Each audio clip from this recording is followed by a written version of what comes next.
আর মিষ্টি রোদে সবাইকে জানাই গুড মর্নিং, সুপ্রভাত। কেমন আছো সকলে? আমিও ভালো আছি। আজকে ঘুম থেকে উঠেই একটু হাঁটতে বেরিয়েছিলাম, দিয়ে পুকুর পাড়ে চলে এসেছিলাম। পুকুর পাড়ে এসে দেখলাম শালুক ফুল ফুটেছে, তাই ভাবলাম যে আমি শালুক ফুলগুলো একটু দেখতে যাই আর একটা তুলে নিয়ে আসি। সেই জন্য আমি চললাম আমাদের যে সদরঘাটটা দিয়ে পুকুর পাড়ে যেখানটায় শালুক ফুল ফুটেছে সেইখানটা আসা যাবে না, সেই জন্য আমি চলে যাচ্ছি বিপরীত দিকটা দিয়ে। বিপরীত পাড়ে অনেক কটা শালুক ফুল ফুটেছে। শালুক ফুল সকালবেলা অবধি ফোটাটা থাকে, বেলা হয়ে গেলে আর শালুক ফুল বুঝে যায় আর থাকে না। শালুক ফুল রাতে ফোটে আর সকালবেলা বুঝে যায়, সেই জন্য আমি চলে এলাম সকালবেলা, কারণ এরপরে বুঝে গেলে আর ফুলগুলো ফোটা অবস্থায় আমি দেখতে পারবো না। একই অনেকটা রোদ হয়ে গেছে, মিনিমাম এখন বাজছে 7:30। 7:30 রোদটা দেখতেই পাচ্ছ কেমন মনে হচ্ছে বেলা 10টার মতন রোদ। গরমকালের রোদটা তো এরকমই হয়।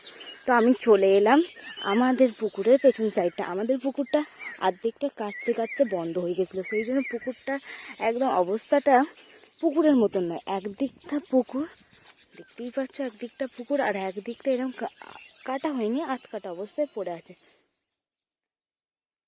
যেহেতু আমাদের পুকুরটা জল দিয়েছে, সেই জন্য এইখানটা দেখতেই পাচ্ছ জলের জন্য এখানটা গর্ত হয়ে গেছে।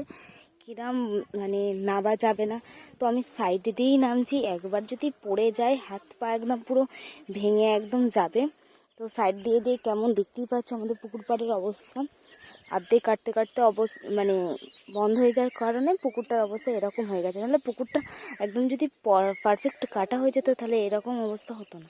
শালুক ফুল নামতে এবার পুকুরে নামবো। সব থেকে বড় কথা হচ্ছে যেখানটা শালুক ফুলগুলো আছে সেখানটা জল নেই বললেই চলে, কিন্তু বনের গাদা। তো আমি নামবো না দেখতেই পাচ্ছ এত বন, তার মধ্যে শালুক ফুল আছে। তো দেখি যাই। তো একদিকে সাপেরও ভয় করছে, বাবা আমি যে ভেতরে পা দিচ্ছি গুগলির ভর্তি। তো তোমরা দেখতেই পাচ্ছ আমি শালুক ফুলের কাছে চলে এসেছি। কতটা এক হাঁটু জলটা না।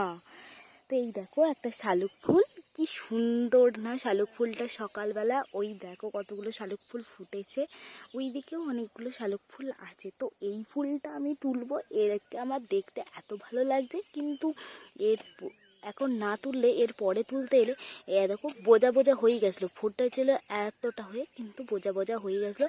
এটাকে এবার আমি নিয়ে চলে যাবো, এবার তুলে ফেলবো। শালুক ফুলটা তোলা হয়ে গেছে, ডাঁটিটা কতটা উঠে গেছে দেখতেই পাচ্ছ। এই একটা শালুক ফুল তোলা হয়ে গেল, আর একটা শালুক ফুল যেটা ফুটে আছে ওইখানটা, ওটা আমার খুব সুন্দর লাগছে দেখতে, এটাকেও তুলবো। তো এই ফুলটা অনেকটা বড়। এই দেখো এটারও অনেকটা ডাঁটি উঠে গেছে। এই বাবা, এটার সাথে আবার একটা গুগলি উঠে গেছে। আমাদের পুকুরে অনেক গুগলি আছে, দেখো এটার সাথে গুগলিটা উঠে গেছে, গুগলিটা পড়েও গেল। তো এই দেখো দুখানে শালুক ফুল আমার তোলা হয়ে গেছে। পাশের বাড়ির একটা বড়মাও এসেছে আমার সাথে। আমাদের পুকুরে অনেক কলমি শাক আছে, কলমি শাক নিতে। দেখতেই পাচ্ছ তোলার পর এতগুলো কলমি শাক তুললাম বড়মাকে দেবো বলে। দেখতেই পাচ্ছ কতগুলো কলমি শাক, কত কলমি শাক হয়েছে। ভেতরে এই যে বনগুলো আছে, এই বনগুলোর ভেতরে কলমি শাক আছে। এ নাও কলমি শাক। এই যে শুধু কলমি শাক হয়েছে তা নয়, এখানে শুশুনি শাক হয়েছে। এই শুশুনি গাছের একটা গাছ থেকে অনেক গাছ হবে। এই এরকম দু একটা আছে শুশুনি শাক। বড়মা আবার দুটো তুলে দিল শালুক ফুল। শালুক ফুলগুলো যখন তুললাম তখন দেখলে তো কিরম একটু ফোটা ফোটা ছিল। সময়ের সাথে সাথে রোদের সাথে সাথে শালুক ফুলগুলো বুঝে গেছে। একটা শালুক যেটা আমি তুলেছিলাম দ্বিতীয়বার, সেই শালুকটাই শুধু একটু ফোটা আছে, বাকি তিনটে শালুক একটু বোঝা বোঝা একদম ছোট হয়ে গেছে, কারণ এরা রোদ পাওয়ার সাথে সাথেই বোঝা বোঝা হয়ে যায়। শালুক ফুল রাতেই ফোটে আর দিনের বেলা বোঝা যায়, এটা তো সকলেই জানো, আবার নতুন করে বলার কি আছে। তো আজকের ব্লগ এইকে পর্যন্তই রাখছি, পরে আবার দেখা হবে।